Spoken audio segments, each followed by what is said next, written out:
अब नेक्स्ट क्या है, टाइप्स ऑफ सेट्स। इसको एक बार समझने की कोशिश करते हैं कि ये एग्जैक्टली है क्या। सो हमारे जो टाइप्स ऑफ सेट था ये टाइटल, अब इसको समझने के लिए हमने फिर से काइंड ऑफ आउटलाइन बनाई है पूरा से दोबारा से कि एग्जैक्टली टाइप्स ऑफ सेट्स में आएगा क्या क्या, कौन सा इसमें क्या क्या होता है। तो सबसे पहले हमने अभी पढ़ लिया है कि what is a set, we have completed, this is done definition के थ्रू, रिप्रेजेंटेशन भी सीख ली उसकी। इसके बारे में भी थोड़ा सा आइडिया ले लिया है इन दोनों के बारे में कि फाइनाइट क्या है और इनफाइनाइट क्या है। अब जो ये बाकी सब कुछ अभी रह गया है समझने के लिए, तो सबसे इन सबको समझने के लिए सबसे पहले हमें क्या समझना जरूरी है कि ये क्या है, सबसेट क्या है, ये जरूरी है समझना आगे बढ़ने से पहले। तो इसको फटाफट से समझते हैं, सबसेट होता क्या है। पहले इसको एक लेमैन की लैंग्वेज में समझेंगे, फिर मैथमेटिकली प्रिसाइज डेफिनेशन में लिखेंगे इसकी। हमने कोई कलेक्शन कलेक्ट किया है, सपोज हम एक रेफरेंस के लिए उस एग्जांपल पे फिर से जाएंगे जो हमने पहले समझा था कि collection of English alphabets. What was the cardinality of that collection? 26, because there are 26 alphabets, and of course that set was finite. That set comes into this category, and we can represent that sets in both the roster as well as set builder form. तो हमने सब कुछ पढ़ लिया। अब हमें समझना है कि उसके रेफरेंस को लेकर कि ये सबसेट है क्या। तो सबसेट होता क्या है, आप इसको फिर से एक एग्जांपल के थ्रू समझेंगे हम पहले, फिर इसको जनरलाइज करेंगे कि आइडिया है क्या इसके पीछे। तो अब क्योंकि ये हमने पढ़ लिया है तो इसको वी कैन रब दिस।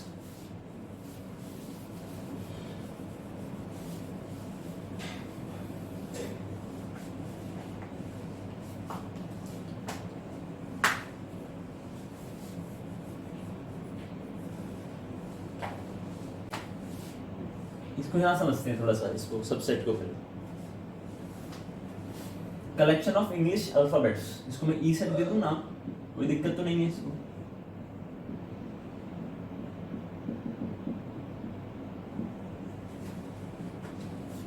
ये कलेक्शन है ये इंग्लिश अल्फाबेट्स का। अब एक कलेक्शन और बनाते हैं वॉवल्स वाला।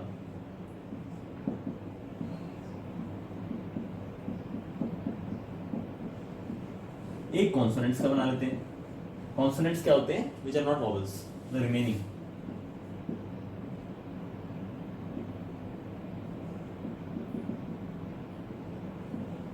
क्लियर? कार्डिनलिटी ऑफ ई क्या है, इस सेट की कार्डिनलिटी क्या है? 26। तो इसको हम कैसे रिप्रेजेंट करेंगे? अब यहाँ पे कार्डिनलिटी को, इसकी भी एक रिप्रेजेंटेशन है। इसको लिखते हैं हम n of e। n of e means number of elements present in the set E. In our case it is 26. Similarly we can write n of 5 and n of C. 26 minus 5, so the remaining are 21. You can cross check. इसमें कोई problem तो नहीं है इसके अंदर अभी, fine. सो यहाँ पे जो ये V है सेट हमारा, अगर इस पर हम थोड़ा सा गौर करेंगे तो हम देखेंगे कि जो सारे एलिमेंट्स V के अंदर हैं, क्या वो E सेट में प्रेजेंट है या नहीं। Think over this, you can pause the video again. Yes, they are present in the set E। जो C सेट है, इसके सारे एलिमेंट्स क्या इस E सेट में है या नहीं? Again think, they are present. So यहां तक हमें सब क्लियर हो गया कि इन दोनों सेट में जो भी एलिमेंट्स बिलोंग कर रहे हैं वो E सेट में तो प्रेजेंट है। तो इसका मतलब क्या है, सबसेट होता क्या है कि एक ऐसा सेट एक रेफरेंस में उससे एक बड़े सेट के रेफरेंस में वो एक सबसेट है।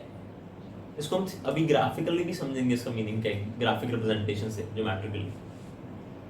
तो यहाँ पे V को हम कह सकते हैं E का एक सबसेट अगर V में जो भी एलिमेंट्स हैं वो सेट E में भी प्रेजेंट हैं, तो हम क्या बोलेंगे कि V is a subset of the set E। Similarly अगर C के जो भी सारे एलिमेंट्स हैं वो E सेट में प्रेजेंट हैं, तो हम बोलेंगे कि set C is a subset of set E। Fine. अब एक क्वेश्चन और आता है दिमाग में कि जो ये V सेट है, क्या इसके सारे जो एलिमेंट्स हैं क्या वो खुद से इसमें प्रेजेंट हैं? हाँ, क्योंकि आप देख पाएंगे कि अगर अभी मैंने V को जो पहले बात करी एक E सेट के रेफरेंस में लेके बात करी, अगर मैं V की बात V के रेफरेंस में ही करूं, इसको और मैं समझते हैं मैं क्या कह रहा हूं। देखो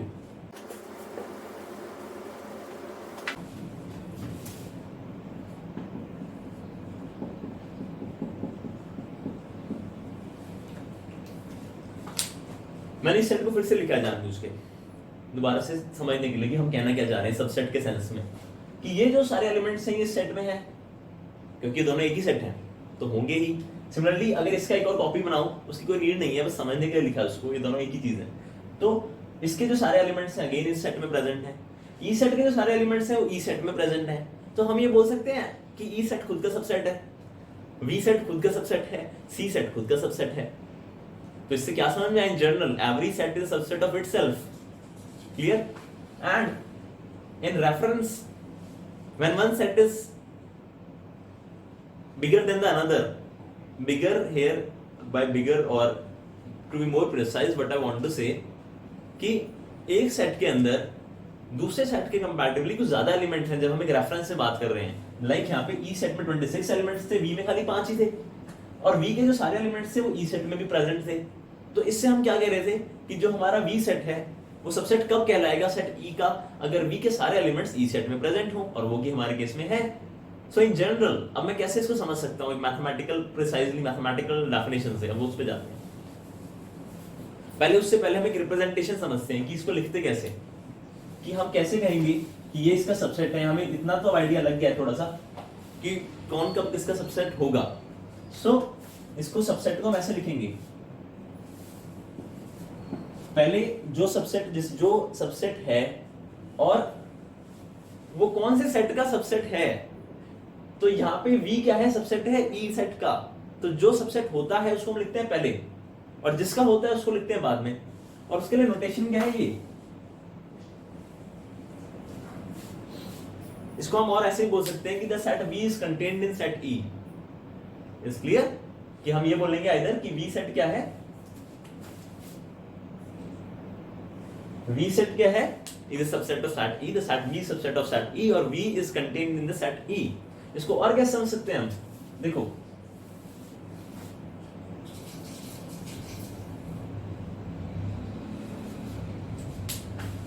E में क्या था, A E B C D E ये सब था, A B C D E F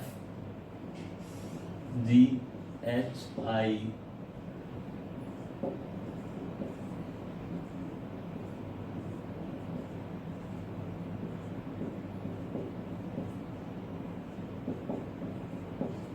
ये क्या है हमारा ई सेट, ई सेट ई हो गया ना। और इस ई सेट के अंदर अगर देखो वी सेट प्रेजेंट है या नहीं है। सो यहाँ तक अभी हमें समझ में आया थोड़ा सा कि सेट ई हमारा क्या था, ये सारा कलेक्शन था उसके अंदर सारे अल्फाबेट्स थे, इंग्लिश अल्फाबेट के, इंग्लिश लैंग्वेज में जो भी अल्फाबेट्स उसके अंदर प्रेजेंट है, जो हमारा सेट ई है। उसके रेफरेंस में जो हम सबसेट एक्सप्लेन करना चाह रहे थे सेट वी को,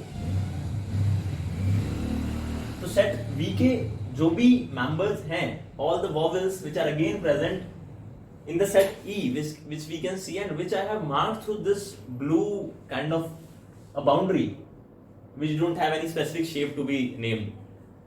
So हमें समझ में आ गया यहाँ से कि एक दूसरे तरीके से भी कि जो सेट V है वो क्या एक सबसेट है सेट E का। इसको और एक कैसे तरीके से समझ सकते हो आप, अब उसको मैं उसमें एलिमेंट्स नहीं लिखेंगे हम,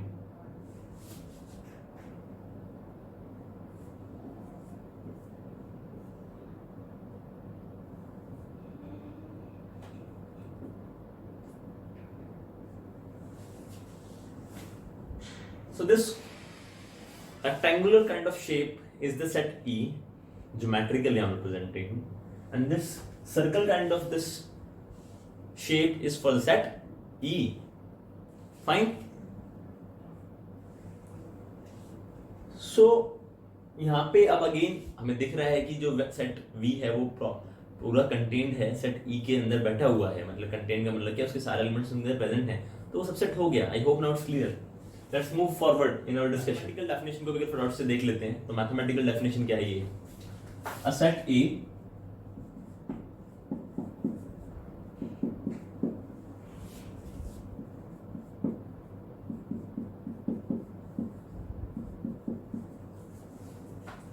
मैथमेटिकली डेफिनेशन इसकी कुछ नहीं है. A set A is said to be subset of set B if whenever X is an element of the set A, then this implies that X is also a element of the set B. तो यहाँ पे ये क्या है? This notation.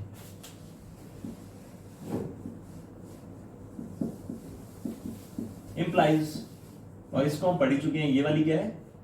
Belongs to, और ये हमारे set A और सेट B है, और ये पूरी डेफिनेशन हो गई सबसेट्स की. क्लियर?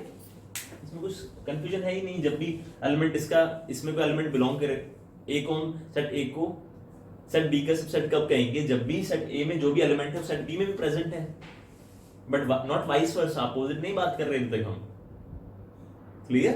खाली वन वे बात कर रहे हैं. This is from this to this direction. We not have any information from what will going to happen from this to this direction. उसकी बात अभी हम नहीं कर रहे हैं, उसके बारे में आगे पढ़ेंगे थोड़ा सा. तो ये तो हो गया सबसेट. यहाँ पे हम क्या बोलेंगे? Set A said to be subset of set B. अब सेट B को भी तो कुछ बोलते होंगे इसके रेफरेंस में. तो जो बड़ा सेट है उसको हम क्या कहते हैं? Super set. Set B is nothing but a superset of the set A because it contains the set A. Clear? So B is called the superset of set A, and A is called a subset of set B because A is contained in B and B contains A, that's why it is called superset. Clear? Fine. इसको भी मिटा देते हैं फटाफट से.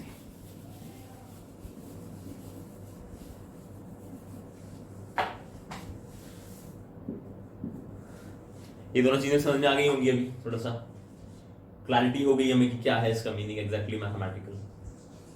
Third, proper set. अब proper set क्या होता है इसको समझ लेते हैं थोड़ा सा. फिर से वो एग्जांपल्स लेते हैं फटाफट से. उसमें एक रिमार्क, लास्ट एक रिमार्क सबसेट्स में जो हमने पढ़ लिया है कि every set is a subset of itself. So if A is some set whether finite or infinite, अभी टाइमिंग हम फाइनाइट के रेफरेंस में ही बात करते हैं, उधर इनफाइनाइट पे नहीं जाते. तो this is again a subset of itself. Like E in our case, the set of all 26 English alphabet is subset of itself. Clear? Proper set क्या होता है? कुछ नहीं है, एक स्पेशल काइंड ऑफ सबसेट है. प्रॉपर का मतलब क्या है कि यहाँ पे वो पूरी तरीके से मतलब कंटेंट तो है, लेकिन जो सुपर सेट है उसके अंदर एक ऐसा एलिमेंट है, कम से कम एक ऐसा एलिमेंट हमें मिल जाए कि जो उसका सबसेट था उसमें वो प्रेजेंट ना हो. इसको एक बार फिर समझते हैं थोड़ा एग्जांपल. यहाँ पे सेट बी है हमारा, वही वाला सेट दोबारा से वॉवल्स का कलेक्शन. सेट ई में सारे अल्फाबेट्स थे. अब इसको थोड़ी देर एक बार नहीं, पहले उसी के रेफरेंस में समझते हैं पहले पढ़ा है कि V हमें पता है is a subset of the set E. ये हमें मालूम है पहले. और लेकिन अब V क्या है? एक प्रॉपर सबसेट भी है सेट E का. और प्रॉपर की डेफिनेशन क्या थी कि अगर जो सुपर सेट है, इस केस में क्या है सेट E है, उसमें अगर एक भी ऐसा एलिमेंट हो सुपर सेट में जो कि उसके सबसेट में ना हो, तो हम क्या बोलेंगे कि जो सबसेट था, जो कंटेंट था सुपर सेट के अंदर, वो क्या है? उसका एक प्रॉपर सबसेट है. I hope now it's clear. और in this case we use this notation to denote the proper subset. Subset में ये लिखोगे आप, प्रॉपर सबसेट में क्या लिखोगे? उसको एक थोड़ा क्रॉस करोगे जैसे line. Clear? If still you have some doubt, you can drop me a question in the comment section. Fine, let's move forward now in the lecture. Shall I rub? May I rub this now?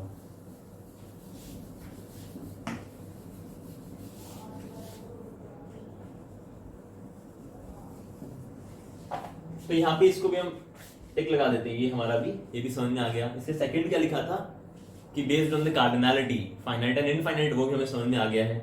अब हम आगे चलते हैं थोड़ा सा lecture में. Equality of sets, इसको रब कर देते हैं, पढ़ा है.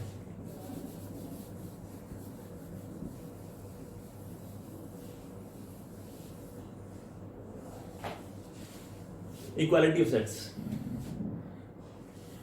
पहले डेफिनेशन लिख लेते हैं.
ये मैथमेटिकल डेफिनेशन है कि two sets A and B are said to be equal if whenever X is an element of A.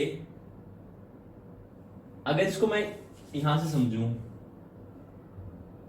implies X is an element of B. Second, if whenever X is an element of B implies X is an element of A. ये दो condition है। क्या है, जब भी X कोई A set का element है तो उसको B में भी प्रेजेंट होना पड़ेगा, जो पहले लिखा था। और इस केस में क्या है, जब वो X B का एलिमेंट है, B सेट का एलिमेंट है, तो उसको A में भी प्रेजेंट होना पड़ेगा, क्योंकि अब दो कंडीशंस एक साथ सेटिस्फाई करवानी है। तो इसके लिए एक नया सिंबल हम लेके आए हैं पिक्चर में।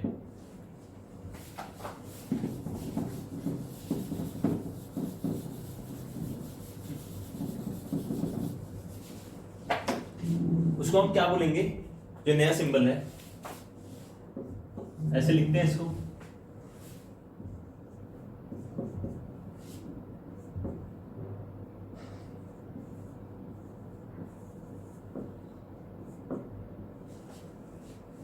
इसको हम क्या बोलते हैं, इफ एंड ओनली इफ। मतलब इसमें क्या है,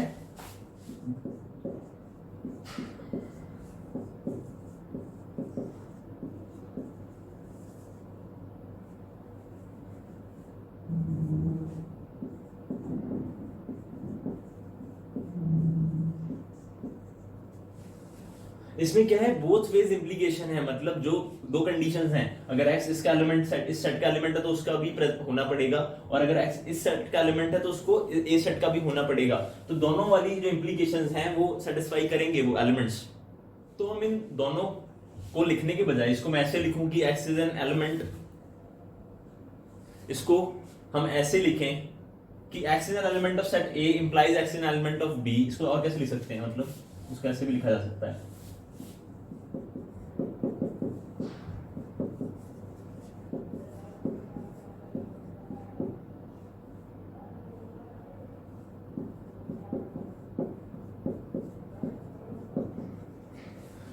यहाँ पे दो कंडीशन चाहिए हमें। पहली कंडीशन क्या है कि अगर x A सेट का एलिमेंट है तो उसको B का भी होना पड़ेगा, और अगर B सेट का है तो A का भी होना पड़ेगा। तो दो कंडीशन को लिखने के बजाय हमने क्या किया, एक नया सिंबल इंट्रोड्यूस कर दिया। इन दोनों को लिखने के बजाय हमने इसको इंट्रोड्यूस किया पिक्चर में, यहाँ पे ये है। इसको हम बोलते क्या है, इफ एंड ओनली इफ। मतलब इसमें बोथ वेज हम वो कंडीशन को सेटिस्फाई कर रहे हैं। अगर इनको लिखें या फिर इसको लिखें तो बात एक ही है। I hope this clear now. So two sets A and B are said to be equal if whenever X is an element of the set A, if and only if X is an element of set B. Moreover, both are subsets of each other. ये तो होगा ही। इससे हम क्या बोल सकते हैं first statement से, और यहां से क्या बोल सकते हैं। ऑब्जर्व करो, थोड़ा सा कोशिश करो समझने का। जो हमने डेफिनेशंस पढ़ी सबसेट्स की, उसके रेफरेंस में, अगर ये कोई सेट, ये कोई एलिमेंट्स ये प्रॉपर्टी सेटिस्फाई कर रहे हैं, तो उसका मतलब ये है कि जो ये वाले सेट के सारे एलिमेंट्स हैं उसमें प्रेजेंट हैं। इसका मतलब है इंप्लाइज, इसका मतलब है belongs to. x is whenever x belongs to A implies x also belongs to set B. Then what it means exactly, that set A is nothing but a subset of the set B. On the other way around, if we say first that if whenever x is an element of the set B implies that x is an element of the set A, so we conclude that A is a subset of B. B is a subset of A in this case. So in both the cases, if I like दोनों को एक साथ बोलूं तो ये बोल सकता हूं कि both are subsets of each other, तो यहाँ पे लिख दिया। Fine. So in this case हमारी नोटेशन क्या है, A equal B। तो दोनों सेट क्या है, खुद इक्वल ही हैं। Equality of sets, I hope now it's clear. Let's move Next forward. Set is our null set. This is most important set in the SAT theory in some sense. And what is that sense, we're going to understand it right. Null set, इसको इधर लिखते हैं थोड़ा सा left side.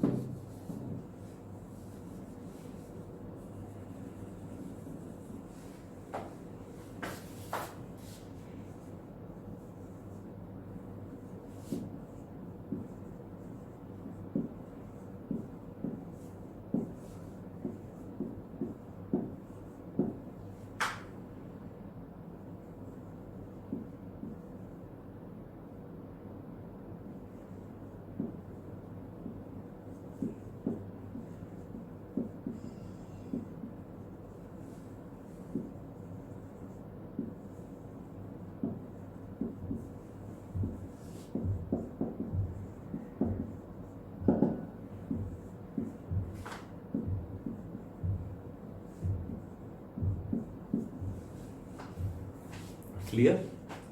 सो null set क्या होता है या फिर एम्प्टी सेट क्या होता है? जिस सेट के अंदर कोई भी एलिमेंट प्रेजेंट नहीं होता, इसको ऐसे भी लिखते हैं, एक और भी notation. A set which does not contain any element is called a null set or an empty set or void set. These are synonyms basically, but हमें मीनिंग पे जाना है कि मीनिंग क्या है जिस सेट के अंदर कोई भी एलिमेंट प्रेजेंट ना हो। So it's clear, it is called empty set. इसकी नोटेशंस है, नोटेशन है phi and this also curly braces containing no element. Clear? So I hope now everything is clear till now. Now next move forward to the singleton set. What exactly it is? So a set to be said to be singleton if it contains only a single element or it contains only one member. मतलब एक set को हम singleton कब बोलेंगे? अगर उस set के अंदर खाली एक ही मेंबर प्रेजेंट हो। Singleton.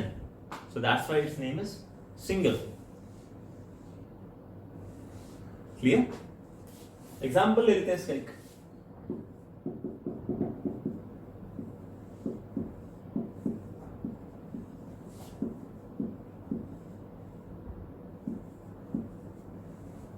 तो ये सारे एग्जांपल्स हैं सिंगलटन सेट्स के। चेक करो कि ये सारे सिंगलटन हैं, एक बार क्रॉस चेक करो, पॉज द वीडियो। नहीं, यहां पे कुछ गलती है, क्या आपने आइडेंटिफाई किया उसको? ये वाला सेट क्या सिंगलटन है? No, because it is a notation which we use to denote the empty set. An empty set contains no elements, so how it can be a singleton set? It's clear. So this is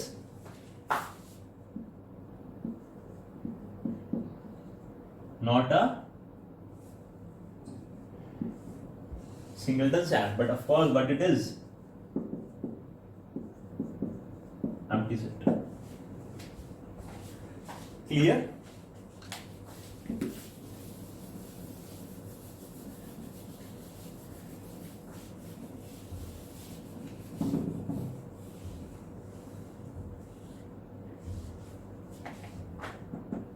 index sets और index set, इसको अभी वैसे इसको हम ज्यादा detail नहीं discuss करेंगे क्योंकि हमारे जो चैप्टर है उसमें इतना कहीं आएगा नहीं, पर फिर भी इसको एक आइडिया लेते हैं कि होता क्या है ये। तो यहाँ पे हमने टर्म यूज किया इंडेक्स। अब इंडेक्स क्या है पहले इसको समझना पड़ेगा। इंडेक्स क्या है? एक पोजीशन है। इंडेक्स क्या है? एक पोजीशन है। समझते हैं इसको थोड़ा सा।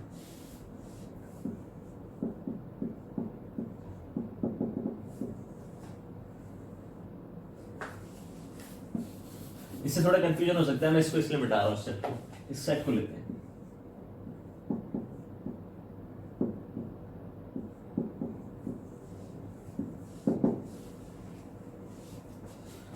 जो ए मेंबर है इसका, जो इसको बोल सकता हूं कि ये फर्स्ट पोजीशन पे है। कौन सी पोजीशन पे है? पोजीशन का मतलब यहाँ पे कोई कंपटीशन नहीं है कि ये फर्स्ट पोजीशन आई है, सेकंड पोजीशन आई है। पोजीशन का मतलब क्या है कि ये सबसे पहले है, इसलिए इसका फर्स्ट का रेफरेंस उसका उस सेंस में। ये क्या है? सेकंड प्लेस पे है। ये वाला कहां पे है? थर्ड। ये वाला कहां पे है? And this is on the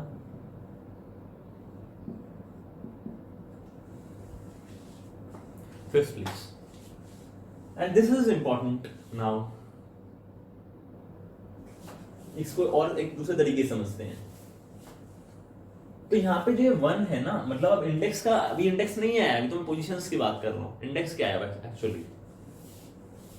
अगर मैं एक सेट ये लेते हैं,